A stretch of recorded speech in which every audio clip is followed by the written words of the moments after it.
حکیم سعید ہماری تاریخ اور ہمارے عہد کا ایک بہت بڑا نام۔ حکیم سعید سن 1920 میں انڈیا کے ایک شہر دہلی میں پیدا ہوئے اور سن 1998 کو پاکستان کے شہر کراچی میں سر بازار بہت بے دردی سے شہید کر دیے گئے۔ لیکن اس کے بیچ کے اور اس کے درمیان کی جو زندگی انہوں نے پائی وہ لٹرلی کامیابیوں سے، کارناموں سے اور انسپریشن سے عبارت ہے۔ قریب 78.5 برس کی عمر میں حکیم صاحب نے کیا کیا کارنامے سر انجام دیے، آئیے ان پہ ایک مختصر سی نظر ڈالتے ہیں۔ حکیم محمد سعید، جیسے کہ ان کے نام سے ظاہر ہے، پیشہ کے اعتبار سے چونکہ حکیم سے ان کی بنیادی ترین ذمہ داریوں میں سے جو بڑی ذمہ داری تھی وہ حکمت تھی۔ انہوں نے نہ صرف کہ حکمت کو ایک ایسی انڈسٹری سے کہ جس کو بہت زیادہ کرٹیسائز بھی کیا جاتا تھا، بہت زیادہ انڈرمائن بھی کیا جاتا تھا، اس سے اٹھا کے ایک مین سٹریم انڈسٹری میں شامل کر دیا اور اس کو ایک بہت ہی شاندار درجہ آج حاصل ہے ان کی وجہ سے۔ ان کی کاوشیں اس میں ایک بہت بڑا انہوں نے کردار ادا کیا۔ حکیم صاحب نے جو حکمت کی، انہوں نے مریض دیکھے۔ اب مریض آتا ہے حکمت میں اور آپ اس کو دیکھتے ہیں، اس کے لیے نسخہ لکھتے ہیں۔ وہ نسخے جو حکیم صاحب نے لکھے، جب ان کی تعداد کاؤنٹ کی گئی تو ان کی تعداد حیران کن ہے۔ جی ہاں، جب ان کو اعداد و شمار میں کنورٹ کیا گیا تو وہ تعداد کم و بیش 10 لاکھ نسخے ہے۔ 10 لاکھ نسخے انہوں نے لکھے اپنے مریضوں کو دیکھنے کے لیے۔ اس میں 200 یا 300 کا شاید فرق ہے ہمدرد فاؤنڈیشن کے جو ریکارڈ ہے اس کے مطابق، لیکن اسٹل 10 لاکھ ایک بہت بڑا فگر ہے۔ اور یہ حکمت جو انہوں نے کی ہے، نسخے صرف انہوں نے جو لکھ کے دیے اپنے مریضوں کو، اور جو مریض انہوں نے دیکھے وہ صرف پاکستان میں کسی ایک شہر میں نہیں دیکھے، بلکہ دنیا کے جتنے بڑے ممالک ہیں ان میں سے بیشتر بڑے شہروں میں حکیم صاحب نے حکمت کی ہے۔ پاکستان کے بہت بڑے بڑے شہروں میں حکیم صاحب نے اپنی حکمت کی، اور ان کا کبھی کوئی مریض جو وقت ان کو دیا گیا، جس وقت پہ وہ مطب کھلے گا، کبھی اس سے لیٹ نہیں ہوا۔ اب جب چونکہ انہوں نے پوری دنیا میں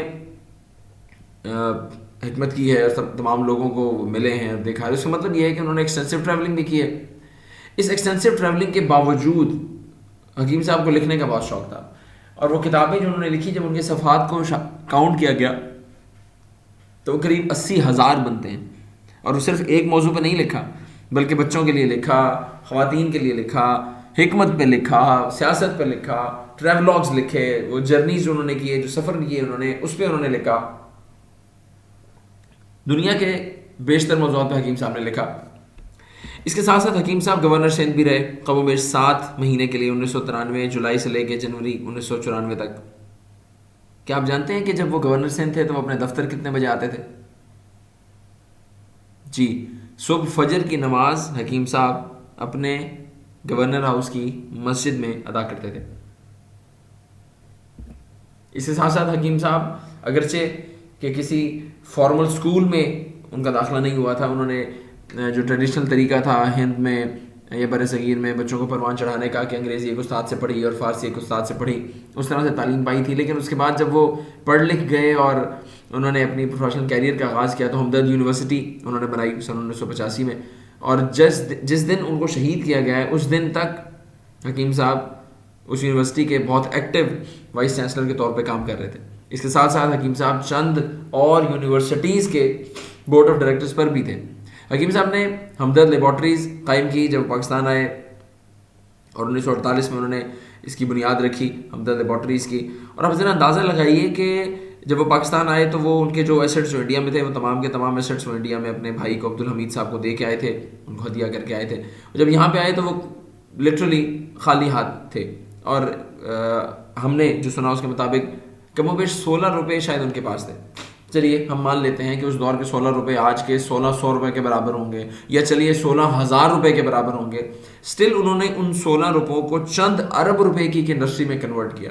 جی ہاں، ہمدرد لیبارٹریز کی ایکسپورٹ چند ارب روپے کا ٹرن اوور ہے ہمدرد لیبارٹریز کا سالانہ۔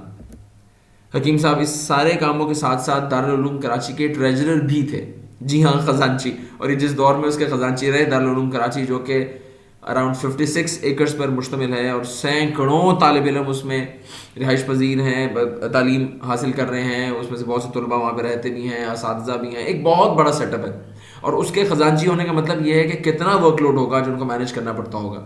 اور اس وقت یہ کوئک بکس اور سیج اور جتنے اکاؤنٹنگ سافٹ ویئرز ہیں یہ آج کل کی پیداوار، اس وقت یہ اکاؤنٹنگ سافٹ ویئرز بھی نہیں ہوتے تھے، مینول اکاؤنٹنگ ہوتی تھی۔ اب ذرا اندازہ لگائیے کہ انسان اتنے زیادہ کام اپنی اسی 78 78.5 برس کی عمر میں کیسے کر سکتا ہے. مجھے اتفاق ہوا ایک بار ایک ایگزیبیشن میں جانے کا, تو وہاں پہ ہمدرد کا اسٹال بھی لگا ہوا تھا. اس میں ایک کتاب مجھے ملی جس کا نام ہے بچوں کے حکیم سعید. بہت شاندار کتاب. ہوا یہ کہ حکیم سعید صاحب نے نونہال لکھا. اچھا مزے کی بات یہ ہے کہ نونہال جو انہوں نے ریگولر بیسس پہ لکھا, اس میں جو ان کی لکھائی ہے وہ 79,000 صفحات میں شامل نہیں ہے. حکیم صاحب نے نونہالوں کو مخاطب کرتے ہوئے بہت ساری چیزیں لکھی. تو کیا کہ ہمدرد فاؤنڈیشن نے وہ زندگی کی موٹی موٹی باتیں جو حکیم صاحب نے گزاری تھیں, اور وہ بچوں کے پرسپیکٹو سے, اسپیشلی حکیم صاحب نے جب وہ حکیم نہیں تھے اور صرف سعید تھے, تو ان کا جو بچپن جو گزرا اس عمر میں انہوں نے کیا کام کیے اس کو کمپائل کیا اس کتاب میں, بچوں کے حکیم سے. مختصر سی کتاب ہے, غالباً 35 یا 40 صفحات کی, پڑھنی چاہیے, اچھی کتاب. اس میں حکیم صاحب نے وہ گیمز جو کہ بچپن میں کھیلے ان کو کمپائل کیا گیا. اور جتنے گیمز ابھی میں آپ کو بتانے جا رہا ہوں, یہ بیشتر گیمز ان میں سے وہ ہیں جو کہ حکیم صاحب نے یا تو اسٹیٹ لیول پہ کھیلے یا سٹی لیول پہ کھیلے, یا کسی ٹیم میں وہ کیپٹن ہے. سینئر لیول کے انوالومنٹ رہی حکیم صاحب کی ان سارے گیمز میں. حکیم صاحب بیڈمنٹن کے بہت شاندار پلیئر تھے. حکیم صاحب نے فٹ بال بہت زبردست کھیلا. حکیم صاحب چیس کے بہت زبردست چیمپئن تھے.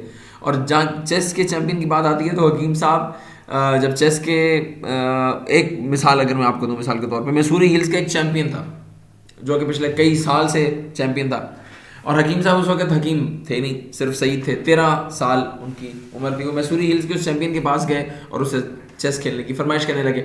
تو اس نے شروع میں تو مقابلے سے انکار کیا, لیکن پھر حکیم صاحب نے اسے کہا کہ کھیلو. بہرحال اس نے کھیلا. حکیم صاحب نے 8ویں چال میں اس کو مات دی, 8th move and he was gone. اب چیس کھیلنے کے لیے آپ کو بہت ذہانت چاہیے اور بہت پریکٹس بھی چاہیے. حکیم صاحب گھڑ سواری کے بہت شوقین تھے. اپنی کتاب میں وہ لکھتے ہیں, ایک جگہ انہوں نے نونہالوں کو مخاطب کرتے ہوئے کہا کہ میرے گھوڑے کا نام, میں اور میرا گھوڑا, گھوڑے کا نام موتی تھا, میں اور میرا گھوڑا موتی ہوا سے باتیں کرتے تھے. حکیم صاحب کو پہلوانی کا بہت شوق تھا, اور پہلوانی کا شوق صرف دیکھنے کی حد تک نہیں تھا, بلکہ حکیم صاحب بہت شاندار پہلوانی کرتے تھے. اس بات کا اندازہ اس بات سے, اس عمر سے لگا سکتے ہیں, اس واقعے سے لگا سکتے ہیں کہ حکیم صاحب نے گاما پہلوان کو, جو کہ اپنے دور کا ایک بہت بڑا پہلوان تھا, چیلنج کیا تھا. یہ اور بات ہے کہ گاما پہلوان نے بہت ہی حکمت اور فراست سے کام لیتے ہوئے کہا کہ حکیم جی کیوں اس عمر میں آپ ہمیں شرمندہ کروائیں گے. اس نے کھیلنے سے انکار کر دیا. چلیے مانتے ہیں کہ فرق 19-20 کا نہیں ہوگا, فرق 18-20 کا ہوگا. ہم یہ بھی مانتے ہیں کہ فرق 15-20 کا ہو سکتا ہے, لیکن فرق 1 اور 20 کا نہیں ہو سکتا. یعنی 1 اور 20 کا اگر فرق ہوتا تو حکیم صاحب گاما پہلوان کو چیلنج کم از کم نہ کرتے. ٹیبل ٹینس کے بہت شاندار چیمپئن تھے. یہ جملہ میں نے ان کی کتاب میں اتنی دفعہ پڑھا کہ مجھے یہ جملہ یاد ہو گیا. حکیم صاحب لکھتے ہیں, نونہالوں, پہاڑوں پر 23 میل چڑھنا میرا معمول رہا ہے. Hiking 23 miles, that is around 40 kilometers, regular basis. Amazing. Carrom board کے حکیم صاحب بہت شوقین تھے. ٹینس ایک ایسا گیم ہے جس میں بہت فزیکل ایکسرشن درکار ہوتی ہے. یعنی وہ لوگ جو ٹینس کھیلتے ہیں وہ بتاتے ہیں کہ آپ 15-20 منٹ, آدھا گھنٹہ ٹینس کھیلیے تو آپ کو لگے گا کہ پاؤں کے ناخن سے لے کے سر کے بال تک آپ کا پورا جسم گویا دھونکنی بنا ہوا ہے, دھواں نکل رہا ہے. بہت زیادہ ایکسرشن درکار ہوتے ہیں. بہت فزیکلی فٹ افراد اس کو کھیل سکتے ہیں. حکیم صاحب used to play tennis at an age of 78, ladies and gentlemen, for an hour, 1 گھنٹہ. اور جہاں جہاں وہ ٹینس کھیلتے تھے وہاں کے جو فزیکل انسٹرکٹرز تھے ان کو ارینج کرنے پڑتے تھے, کبھی 1 اور کبھی 2 لوگ, کہ جو حکیم صاحب کو 1 گھنٹہ ٹینس کھلا سکیں. حکیم صاحب نے اس کے علاوہ وہ گیمز, اچھا ان گیمز جو بھی ہم نے دیکھی اس سے لگتا ہے کہ شاید کوئی بہت ہی سوفسٹیکیٹڈ, بہت ڈیسنٹ, بہت ایلیگنٹ قسم کی زندگی انہوں نے ساری زندگی گزاری, اور کوئی چل فیکٹر جو کہ آج کل کے معاشرے میں کہا جاتا ہے حکیم صاحب کی زندگی میں نہیں تھا. تو ایسا نہیں ہے. حکیم صاحب پتنگ بازی کے بہت شوقین تھے. برج کے حکیم صاحب چیمپئن تھے. اور موٹر سائیکل کے بارے میں حکیم صاحب کہتے ہیں, میں نے خود متعدد ان کی تحریروں میں پڑھا. ایک دہلی کی سیر بھی ایک کتاب میں نے چند دن پہلے ان کی پڑھی. تو حکیم صاحب کہتے ہیں کہ نونہالوں میں جب موٹر سائیکل چلاتا تھا اور موٹر سائیکل کے پیڈل اگر فرش سڑک پہ نہیں لگتے تھے تو گویا موٹر سائیکل چلانے کا مزہ ہی نہیں آتا تھا. اور میں اتنا شوقین تھا کہ میں ایک دن موت کے کنویں میں جا پہنچا اور میں نے ان سے کہا کہ میں اس میں موٹر سائیکل چلاؤں گا. تو انہوں نے شروع میں انکار کیا اور انہوں نے کہا کہ یہ تو سیکھنی پڑتی ہے. خیر کوئی بات نہیں, میں گیا, میں نے سیکھی اور میں نے موت کے گولے میں موٹر سائیکل چلائی. اللہ اکبر. بنٹے حکیم صاحب نے کھیلے ہیں, کبوتر باز حکیم صاحب تھے. اس وقت وہ حکیم نہیں تھے, خیر سعید تھے. کہتے ہیں کہ میرے پاس گل باز بھی تھے, تو میں